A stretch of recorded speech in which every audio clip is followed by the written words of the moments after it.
From Hollywood, it's time now for... Johnny Dollar. Lieutenant Van Tile of the Capetown Police. I was just going to call you, Lieutenant. Something the matter? You sound very strange. Probably from nursing a lump on my head that had put the Star of Cape Town to shame. I don't understand. You found the diamond? No. To put it politely, somebody slugged me here in my room a while ago. Why? To keep me from sailing on the Southern Empress. She just shoved off, and I've got a strong hunch that diamond is aboard. That bears out what we've learned from Julio Biak. Did he confess to Forbes' murder? No, but we're fairly certain he's involved. However, he swears he does not have the diamond. Either he passed it to somebody aboard the Southern Empress, or he was chasing whoever's got it. Lieutenant, I've got to get on that ship. You say it is now on the way? And out of the harbor. You wouldn't happen to have a stray helicopter around, would you? I can make arrangements for one with the military. Can you be at the airfield in 15 minutes? Make it 10.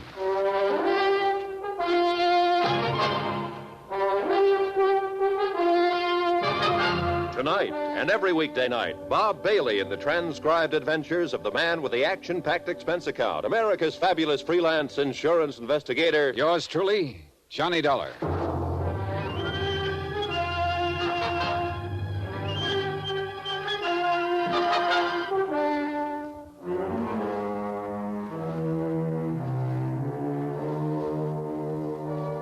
From Special Investigator Johnny Dollar, location Cape Town, South Africa, to the Home Office, Tri-Eastern Indemnity Associates.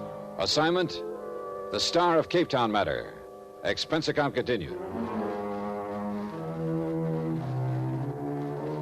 Item 8, cab fare to the airfield, where the helicopter was waiting for me.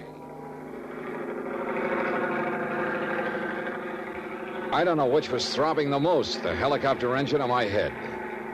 On the way out to sea, I had time to try to put the pieces together. But as usual, they didn't fit. A playboy named Andrew Forbes inherits a diamond called the Star of Cape Town, worth 150 G's. The insurance company gets fidgety at the way Forbes is flashing the stone around. So they send me to Cape Town to talk some sense to him. But now Forbes is dead and the diamond is missing. And the fact that his probable killer was picked up aboard the Southern Empress before it shoved off convinces me the stone is somewhere on that ship. But I've got no proof, even though I'm breaking my neck to get there at the moment.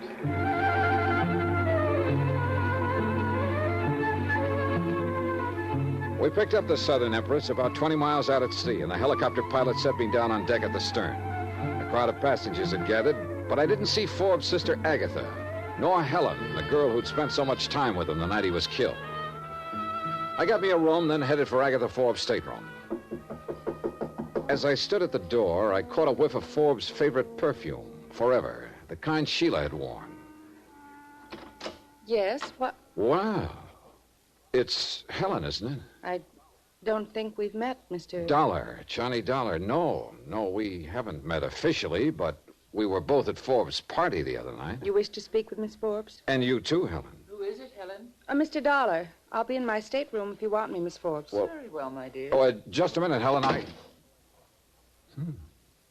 Well, Mr. Dollar, I must say you are a persistent person. On my job, I have to be, Miss Forbes. Well, as long as you're here, you might as well sit down. Thanks. I still would rather not talk about what's happened. I can certainly understand that. But if I can throw any light on it, which I doubt very much, then I suppose it's my duty to. One thing I must ask, however. What is it? That there be as little additional publicity as possible. Forbes' name has been dragged through the dirt enough as it is. I'll do my best. Very well. What is it you want to know? Well, several things. First, do you think your brother could have been killed for a motive other than the diamond? Why, I hadn't thought of that. After all, you must admit that a diamond like the Star of Cape Town would be motive enough to the kind of people my brother thought it amusing to consort with. Yeah, you're probably right. But I'm trying to cover all the possibilities. How about your brother's friend Sheila, for instance? I'd prefer not to discuss her. But do you think she could have done it? I don't know. I'm afraid I wouldn't put anything past her. All right, another thing, Miss Forbes. I was pretty surprised to find Helen here in your stateroom when I knocked. Why? I didn't know you knew her. I have engaged Helen as my traveling companion. Oh. Kind of sudden, wasn't it? As a matter of fact, it was. My brother had told me about her. For one of the few times in his life, he was right about someone. She's a thoroughly nice person. So you hired her? I think I told you before how exhausted I am by all this. I needed someone to make arrangements for me. At the last moment, she decided to make the trip, and I was delighted. Uh-huh. She made up her mind at the last moment, huh? May I ask why all these questions about her? Well, right now, she's pretty high on my list of possible... That's impossible. As far as we know, she was the last person to see your brother alive. And I refuse to believe she could possibly be involved. I hope she isn't, but I've got to run down every lead I can get. If I don't recover the Star of Capetown, the company I represent is on the hook for $150,000. I have not filed a claim as yet, Mr. Dollar, nor do I propose to until we reach New York. I shall give you every opportunity to recover the diamond. I appreciate that, Miss Forbes. But I'm afraid it still doesn't leave me much time. I went back to my stateroom. The door was open. But I was sure I'd closed it when I left. Inside was the same lingering smell of the same lingering perfume. Forbes' favorite forever. Sheila wore it, but as far as I knew, she was still in Capetown. Then I remembered her saying that Forbes had given Helen a bottle of it. I also remembered smelling it in my Capetown hotel room just before I got slugged. I thought then it was a carryover from Sheila's earlier visit. Now I wasn't sure.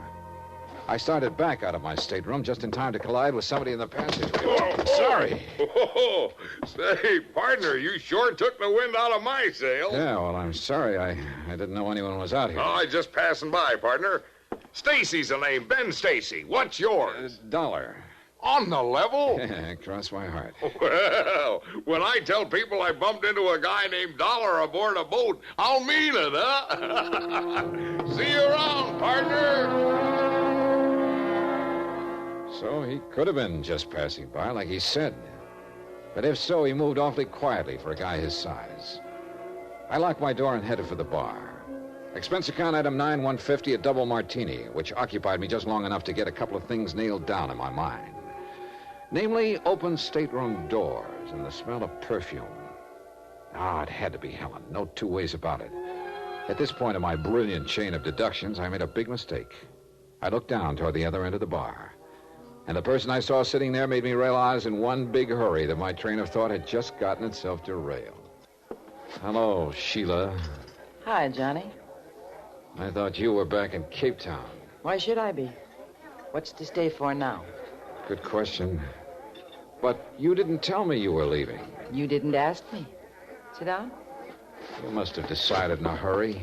That's the only way I ever decide anything. Oh? Well, you picked an interesting boat to sail on. I suppose you know Helen's aboard. Small boat, isn't it? Oh, look, Sheila, suppose we drop the flip chatter, huh? Okay, Johnny. What do you want me to tell you? That I hate Helen for taking Andy Forbes away from me? Okay, I do. It's happened before, but Andy always came back. What hurts this time is that he was killed before he had a chance to. Sheila... Don't worry. I'll keep out of her way. I won't make any trouble. And, Johnny, do me a favor. What is it? Let's just forget I'm on board. I'd kind of like a decent chance to forget a few things, if I can. Okay. Just one thing, Sheila. Yeah? Were you in my room a few minutes ago? No. On the level? Sure, why? All right, skip it. See you later. Okay. I hope you find your diamond. Thanks. I hope you find whatever you're looking for. You know what it is? No? I got news for you. Neither do I.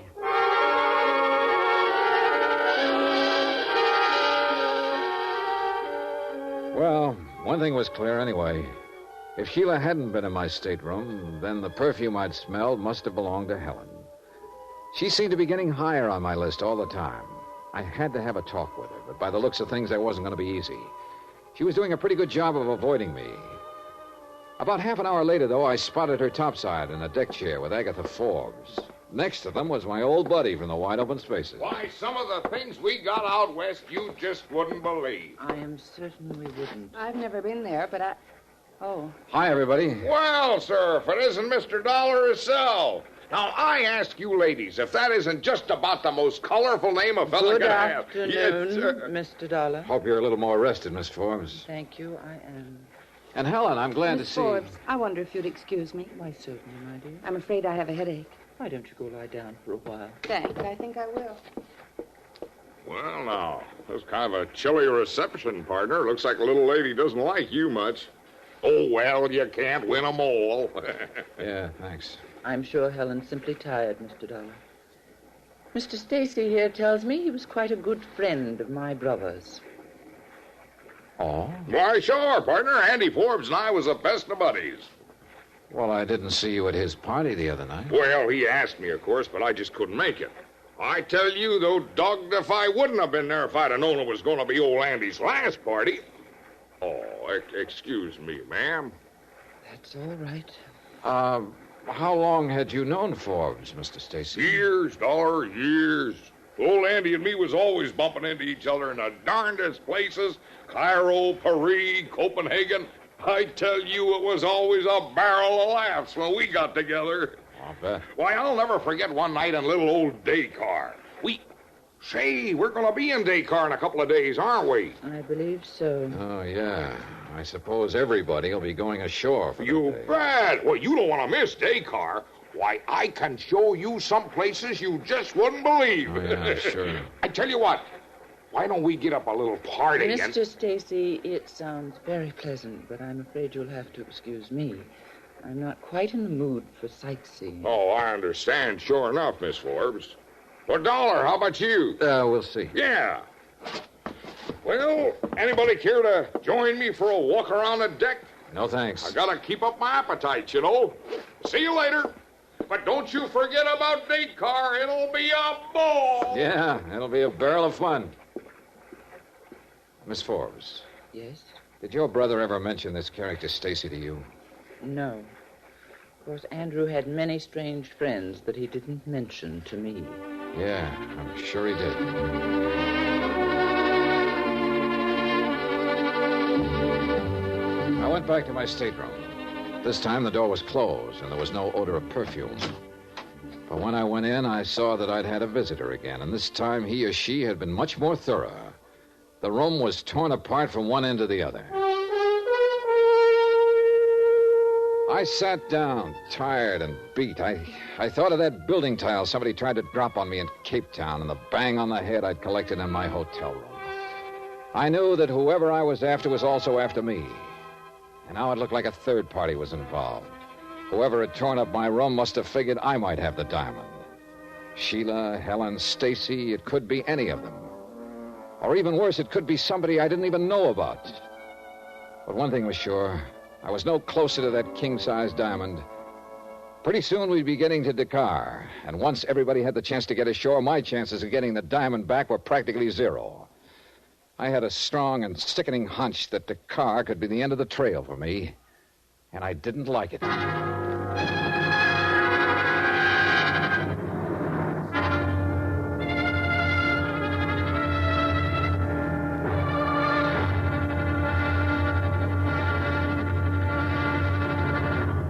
Now, here's our star to tell you about tomorrow's episode of this week's story. Tomorrow, my one good lead jumps ship the hard way. Join us, won't you? Yours truly, Johnny Dollar.